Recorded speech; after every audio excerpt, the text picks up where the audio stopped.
So welcome to this video. In this video, we are going to discuss about risk and uncertainty in investment appraisal. This is a very important topic from the exam point of view because normally in a 20 mark, you might get a investment appraisal problem. Additionally, you might also get a theory topic. So usually that additional theory topic would be from risk and uncertainty, and it can also be tested in section A and B, which is OTQs of 2 mark. So these are the methods that we are going to discuss in the risk and uncertainty chapter. So sensitivity analysis, certainty equivalent, probability analysis, simulation, discounted payback, and risk adjusted rate of return. So what we are going to, so from the exam point of view, you are required to both know each of these methods in detail, and also you should know where it is like applicable and where this cannot be like applied. So you should know the pros and cons of each of these methods. So first what we'll do is we'll discuss what is risk and what is uncertainty. So risk and uncertainty are used interchangeably, but they are actually very different. Risk refers to those situations whose outcome can be predicted with some accuracy. So risk is measured through standard deviation, probability analysis, and also with other tools also. This is possible because there are past data where similar events have occurred and we have data about these events. Okay, so things have happened in the past which are like similar to the things which we are deciding about. So what happens is we can take the previous data and information about the event and we assume that the same thing can happen in the future. So we can measure risk because we assume the same situations are going to be repeated in the future, which have already occurred in the past.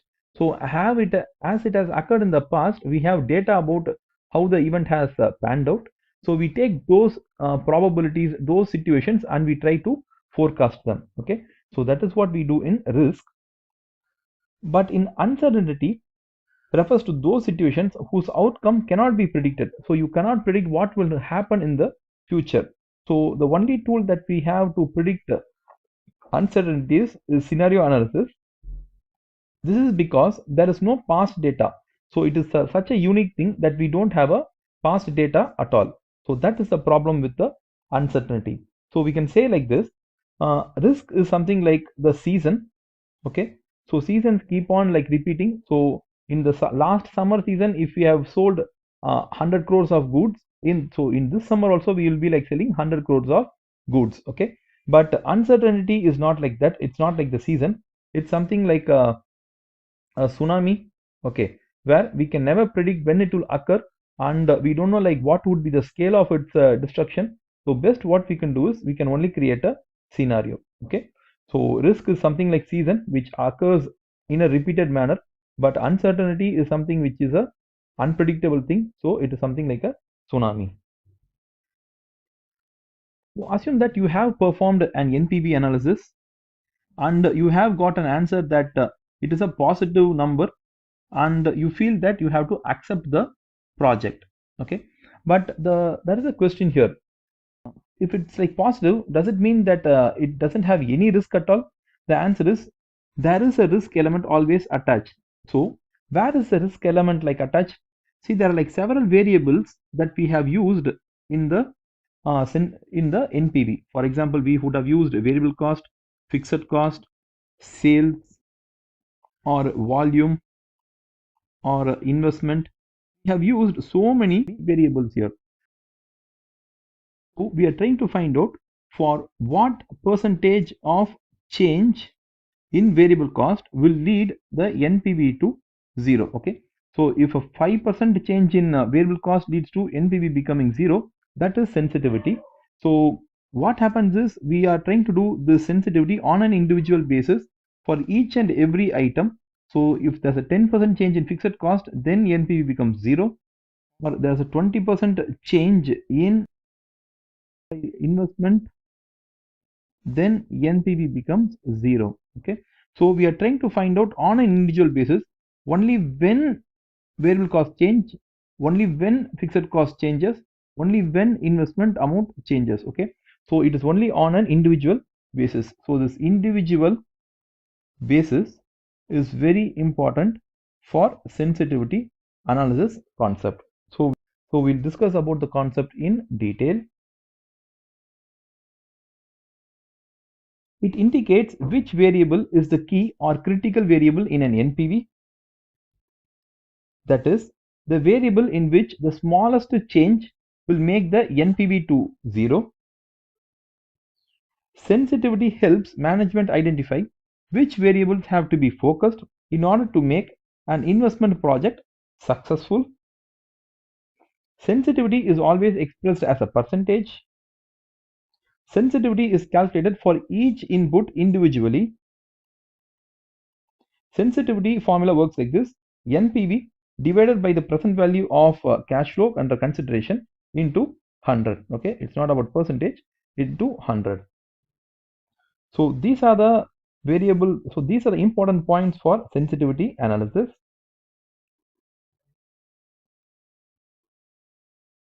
So sensitivity can be calculated for each of these items on an individual basis. So the formula works like this: the numerator is always NPV, okay, except for cost of capital. The numerator is always NPV. The denominator is always the variable. So it's fixed cost, sorry, it's variable cost, fixed cost, sales, contribution, initial investment into 100. So the formula is very easy to memorize. The numerator is always the NPV. The denominator is always the variables which are here. So we'll have a discussion about the sensitivity analysis. Which variable among the following is very sensitive and makes the NPV to 0? So a company has already done an NPV analysis. So you have already done an NPV analysis and you have already done a sensitivity analysis also. You have got these numbers. So the NPV will become to 0 if variable cost changes by 5%, if fixed cost changes by 20%, selling price changes by 25%, sales volume changes by 20%, initial investment changes by 2%, and cost of capital changes by 50%. So which of these numbers the company has to focus, okay, in order to ensure that NPV does not become to 0? So which number they have to focus a lot? Whether you should focus on the highest number or whether you should focus on the lowest number. The answer is you have to focus on the lowest number, because even a 2% change in initial investment will make the NPV 0. Okay, but if you take cost of capital, the cost of capital has to change by 50%. Okay, changing by 50% is like very low probability. Okay, but changing by 2% is a high probability. Okay, so what happens is you have to focus on initial investment. So assume you have done the sensitivity analysis like this. So which of these variables you have to keep keenly looking at? First, you have to look at initial investment. Second is variable cost. Third is fixed cost and sales volume. So fourth would be the selling price, and fifth will be the cost of capital. So you have to be like very careful about two numbers here. One is the variable cost, because even a 5% change in variable cost will make the NPV 0, and initial investment, where a 2% change in initial investment will make the NPV 0. Okay, other numbers, if you take, they are like a 20%, 25%, or 50%. So that kind of a change, I think it has a low chance of moving to 20%. So the company has to focus on the variable cost and initial investment. Okay, so that's about the sensitivity analysis. So now we'll move on to the certainty equivalent. In this method, the inflows are reduced and outflows are increased to accommodate the risk inherent in the cash flow. So what they do is, once you are doing a NPV, you are trying to reduce all the cash inflows and you're trying to increase all the cash outflows. Because of this, you are incorporating the risk in the project. But once certainty equivalent is used, the discount factor that you have to use is not the cost of capital. You should not use this number. You should use the risk-free rate. Okay, so it is also given as RF. Okay, so that's about the concept here. So we'll have a problem. So here what we have done is, we have given the present value of cash flow for 3 years, and every year it is the same 100. Okay. So here what we are doing is, the certainty of the cash flow to be received on the first year is 100%. The certainty of cash flow to be received on the second year is 90%. The certainty of cash flow to be received in the third year is 80%. So we multiply both these numbers and we arrive at this number. Okay. But if you look at here, the numbers of 100, we have taken them as present value of cash flow. Okay. So it means there have been like cash flow and it has been multiplied by a discount factor. The question is, what has been the discount factor? The discount factor is the RF, or the risk-free rate of return. So cash flow multiplied by the discount factor, which is the risk-free rate of return. I have got the year 1, 2, 3 cash flow. From there on, what I do is I try to decrease the cash inflows. Okay, there's no cash outflow here, so I decrease the cash inflows. So that's about certainty equivalence. So next one, we'll be like moving towards the probability analysis. So probability analysis, as the name suggests, it uses probabilities to the expected future cash flows of an investment and uses these to calculate the expected net present value.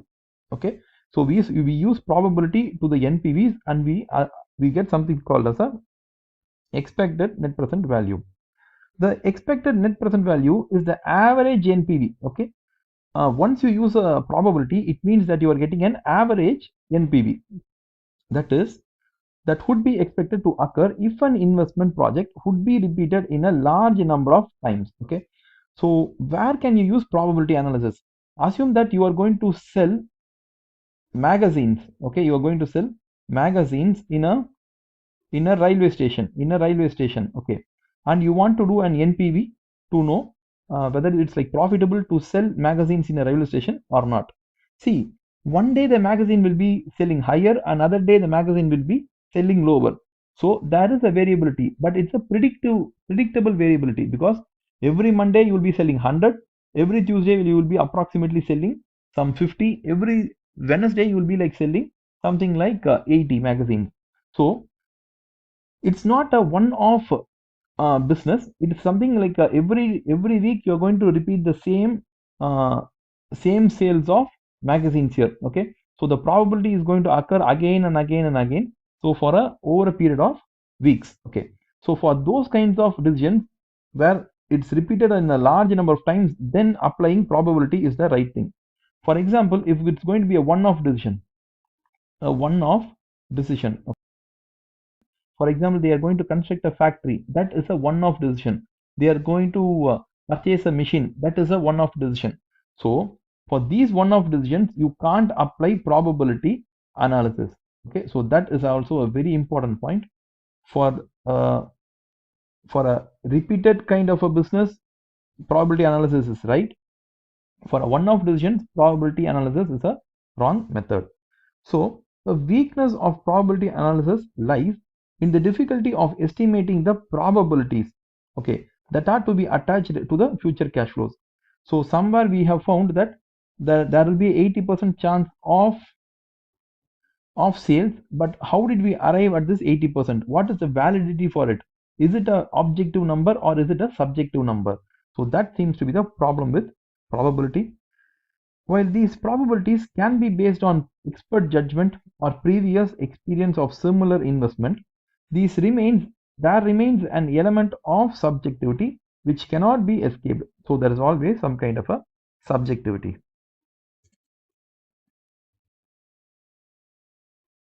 So we'll move on to probability analysis.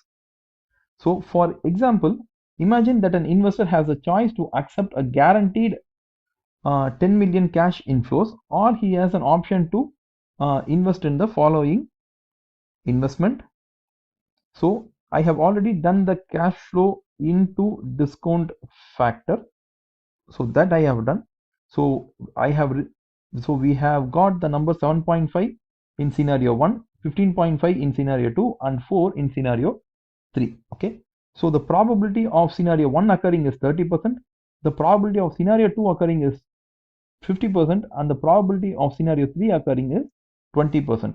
So put together you have to always get a probability of 100% or the number 1. Okay, when you add all the probabilities together you have to get 100 or 1.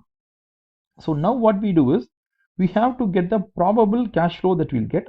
So multiply the cash flow into the probability, you will get the present value of cash flow into probability. Do the same thing for all the scenarios.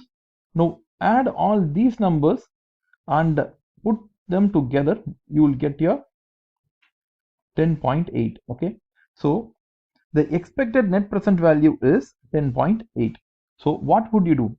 Whether as an investor would you choose a guaranteed 10 million or whether would you like to take risk and earn 10.8? Okay, whichever you choose, both the answers are right, but still it depends upon your risk perception. If you want to take risk, you will go with this because you get an additional 0.8 for taking the risk. If you do not want to take the risk, still you can get 10 million. So it's only up to you. So that's about the probability analysis. So we'll move on to the simulation or Monte Carlo method. Sensitivity analysis is calculated for each input individually. So that is the drawback of sensitivity analysis. But in real world, all variables will move in different direction. So it is not that variable cost alone will move by 10%. It's like all the numbers, all the variables will move in different directions. Hence, simulation method estimates what would be the expected NPV for all the different scenarios of probability. So this method, what it does, it takes all the iterations and all the movement of each variable in the NPV analysis, and it tries to tell when we consider all the movement of all the variables in the NPV analysis, what would be the average expected NPV. So it would tell you the expected NPV. The expected NPV is the long run average NPV of several iterations. Hence, might be suitable for a business which is repeating the same variables for a number of times. So, as similar to the probability analysis, where you can apply this method to selling magazine at railway station. Okay. So for that decision, simulation is useful, but it is not useful in one-off decision. In one-off decisions, you can't apply simulation or Monte Carlo method. So such as building a factory. For that, you can't apply this method. Okay. So that's about the theoretical background. We look at how simulation will work. So we have come to the simulation table here. Assume that a company is having sales, variable cost and fixed cost. Okay, and the thing is, for sales they are not sure about how much amount they will get, so they feel that 40% chance that they will receive 10,000, there's a 60% chance they will receive 20,000. Okay, and again 20% chance of a variable cost of 5,000 and 80% chance for variable cost to be 8,000 and a 10% chance for fixed cost to be 4,000 and a 90% chance for fixed cost to be 2,000. Okay, so we have these numbers. So now we have to assign random numbers to this probability. So as it is a probability of 40, okay, we'll assign 1 to 40 for this. From the 41 to 60, there are 60 numbers that we'll assign to 20,000. The next one is variable cost has a probability of 20. So 1 to 20 we'll assign for this variable cost of 5,000. The next variable cost of 80%, what we'll do is we'll allocate 21 to 100. So 80 numbers are there. So in the same way, for 10% probability we'll assign 10 numbers, and for 90% probability we'll assign 90 numbers. So we have assigned numbers to each of the cash flows. Okay, so that's how it works. So now what we'll do is we'll write numbers from 1 to 100 in chips, and we will fold them and we'll put it in a box, and from that box we'll select 3 numbers. Okay, so assume that we have got the numbers 28, 84 and 5. The number 28 refers to what? The number 28 is within this classification or this classification. It is under this classification. So take that cash flow. The cash flow is 10,000. So the relevant sales is 10. 84 lies within which range? This one or this one? It lies within this range. So take this cash flow. Cash flow is 8,000. So cash flow of 8,000 will flow here. Then take the number 5. Okay. You have taken the you have picked the number 5. 5 falls within which category? It falls within this category. So take the number 4,000 and put it here. So now find out the NPV. So NPV is minus 2,000. Okay. So we'll repeat it once again so that you understand it. So again, you fold all the chits, you put it in a box. Okay. From 1 to 100 you have written, you have closed the chit, you have put it in a box. Now randomly you have taken, and when you open the chit, the numbers 96, 18 and 67 occurs. 96 is within this, so take the 20,000 and put it here. 18 is within this, so take the 5,000 and put it here. The number 67 is here, so take the number 2,000 and put it here. So now compute the NPV. So NPV comes to 13,000. Okay. So you have got 2 iterations of numbers. So now we'll see like what happens hereafter. Okay. So here what happens is you keep on doing this. Okay. You keep on picking the chits and you keep on doing it. How many times you do it? Assume that you do it for 100 times. Okay. See, as it is not possible for humans to keep on doing it, that's why we use a computer. So computer softwares are available to do this repeatedly for 100 times, and each time you will get a new NPV. You won't get the same NPV. Okay, we might even get the same NPV, but we are going to do it 100 times. Okay, how many times should we repeat? It's not that 100 is a perfect number. It depends upon how many iterations you want. You can even fix 1,000 times. Okay, it depends upon you. For our convenience, we will take it as 100 times. Okay, so we are going to do the same thing for 100 times and we'll get 100 NPVs, which might be the similar amount or it can be a different amount, but we have got all the 100 NPVs. Now what we have to do is we have to classify them in a histogram. So we'll start here. So we'll create a graph. On a graph, this axis represents the NPV, and we'll take NPVs like this. So NPVs are like in thousands we will take. So NPV of minus 10,000 to 5,000 is here, minus 5,000 to 0 is here, 0 NPVs are here, 0 to plus 5,000 NPV are here, plus 5,000 NPV to 10,000 NPV is here. So we have got the NPVs. So number of times they are occurring. So if they are occurring 10 times, 20 times, 30 times or 40 times, so we have a range of times they are occurring. For example, we have done 100 times. Okay, we have done 100 times the NPV analysis. So every time we are picking the number and we got a new NPV number. Like that, assume that we got an answer like minus 2,000 NPV. So 0 to minus 5,000 NPVs have occurred 20 times. 0 NPV has occurred 40 times. 0 to plus 5,000 NPV has occurred 20 times. Plus 5 to plus 10,000 NPVs have occurred 10 times. Okay, so now you have a graph. So what do you do with this graph? You plot a chart. So when you plot, you take the center point of each column and you draw a graph.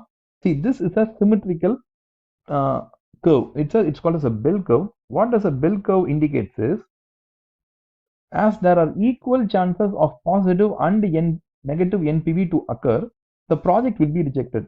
See, there's a equal chance. If you take, there's a 30% chance this will occur, right? There's a 30% chance, 10 plus 20, 30. There's again a 30% chance these things will occur. Okay, so and there's a 40% chance it will be 0. So it is like equally giving us outcomes. So what happens is, if we are going to choose this project, there's a high chance we might get a profit and we might get a loss, but there's an equal chance of getting it. So this is not such a good kind of a project, so we will reject it. So we'll do it again for some other set of numbers. Assume that our sales value changes or probability changes.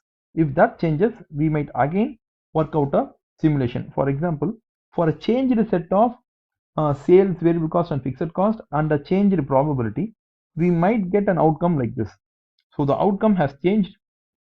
Okay, so the negative numbers have fallen.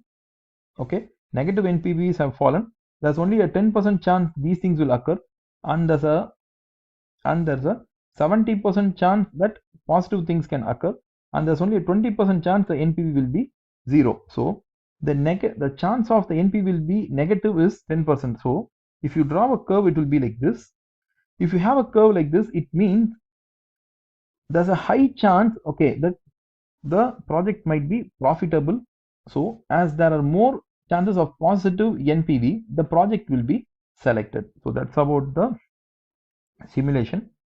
Assume we again have the numbers changed. For example, we are going to get a new set of numbers as sales, fixed cost and variable cost, and the probabilities of them occurring are also going to change. In that case, we have to again work it out. So when you again work it out for a new set of numbers, you might get a chart like this. So if you see here, there's a 70% chance, okay, of NPV being negative. There's a 70% chance of being negative, and there's a 10% chance of being positive, and a 20% chance of being zero, NPV being zero. So your plot will be like this. So if you have a plot like this, it means that as there are more chances of negative NPV, the project will be rejected. So that is about the simulation. So the best thing about simulation is it doesn't just take one variable and analyze it like how sensitivity does it. Simulation takes all the variables taking into account, and it assumes all the numbers are going to change in a random way. So even if they change in random way, so how would the profitability of a project would be affected? Okay, so that's what simulation does. Simulation is an amazing technique, but again, it only works for companies who are going to do a repeated business and not a one-off business. So in repeated decisions and not in one-off decisions, only in those situations simulation is applicable. So we'll move on to the next topic. So the next topic is discounted payback. It is a capital budgeting procedure used to determine the liquidity of a project. So how liquid a project is. A discounted payback period gives the number of years it takes to break even from undertaking the initial expenditure by discounting future cash flows and recognizing the time value of money. So the formula works like this. Discounted payback, okay, the answer is always in years, equals to present value of cash outflow divided by present value of cash inflow. Okay, so if you take like 1000 is the present value of cash outflow and 500 is the present value of cash inflow, then in 2 years time you will recover the investment. Okay, so that's about it. So here discounted payback should be lower. Okay, the lower the better. For example, if the cash outflow is going to be 1000 and we are going to earn 100 rupees per year, then the payback will be like 10 years. So which is better? Lower the better. So that's how you have to select the discounted payback. So we'll move on to the next one. It's called as the risk adjusted discount rate. See, all projects do not have the same riskiness. Hence, the discount factor should be different for different projects. High risk projects should be discounted using higher discount rate, and low risk projects should be discounted using lower discount rate. But the discount rate chosen is always subjective, right? So they say that all projects are not going to be having same risk, so don't use the same discount factor to discount all the cash flows. If a project has a high risk, use high discount factor. If a project has a low risk, use a low discount factor. But the problem is whether you should use a high discount factor or a low discount factor. For example, if you use 20% for a high risk project and a 5% for a low risk project, how did you arrive at 20% and 5%? That is itself a question. For example, You might have taken 20% and 5%. I might have taken 22% and 4%. So, am I wrong? The answer is, as it is a subjective number, anyone can assume any number. So, that is what they tell here. The number which we choose for discount factor is a subjective number. What is the problem with this? This leads to rejecting profitable projects and accepting loss-making projects using the discount rate. Okay, if your discount rate is wrong, for example, our cost of capital of a company is 10%. At a 10%, an NPV is 100, and we have chosen the project. But suddenly we feel the project is a little bit risky, so we take 15%, and NPV, what happens is it goes to minus 50. Okay, now we will reject. See, what happens is, if you're going to have a high discount factor, there's a chance that you will reject the NPV. Okay, you will reject the project. So that is a problem if you're going to choose subjective discount factors like this. Okay, so that's what they are telling about this question, this part. For this part, you try to work it out.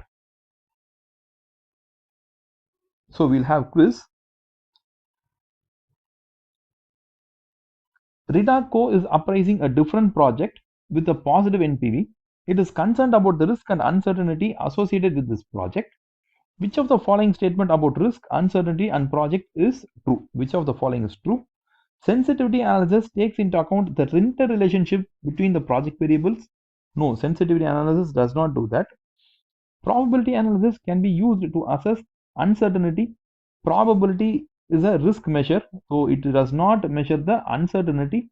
So this is wrong. Uncertainty can be said to increase with project life, while risk increases with the variability of returns. Yes, this is true. Uncertainty is, we don't know like what would happen in the future. So as we keep on increasing with project life, we are entering into an uncertain situation.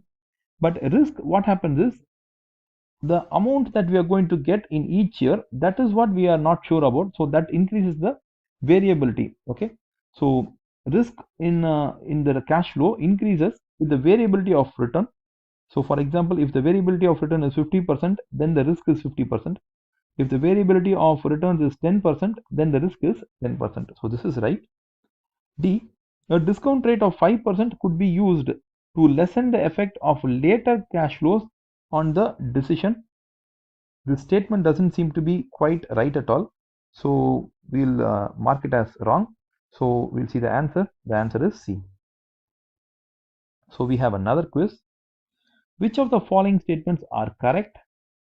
The sensitivity analysis of a project variable can be calculated by dividing the project NPV by the present value of the cash flows relating to that project variable. Is it right? Yes, that is the formula. NPV divided by the present value of that variable into 100 has to be there, but that's not given the question, but still it's right. The expected NPV, I think this is a probability, is the value expected to occur if an investment project with several possible outcomes is undertaken once. No, it's undertaken many times. Okay, once means it's a one-off decision. Many times refers to repeated decisions. So this is wrong. The discounted payback period is the time taken for the cumulative net present value to change from negative to positive. The answer is yes. The negative to positive is called as the break-even point. Then the break-even point. So this is right. So the answer should be 1 and 3 are correct. So the answer should be B. The answer is B. So we look at what are the questions which have come in the past exams. This topic has been like asked on a regular basis. If you see here, in June 18, June 17, again in June 17, June 16, these questions have occurred. So just go through these questions, you will have an idea like what type of questions are like repeating. Also, you have questions like these which have occurred in June 15, June 12, December 11 and June 11. So this is a fairly repeated area for theory questions. So thank you very much for watching the video. We'll meet in the next video.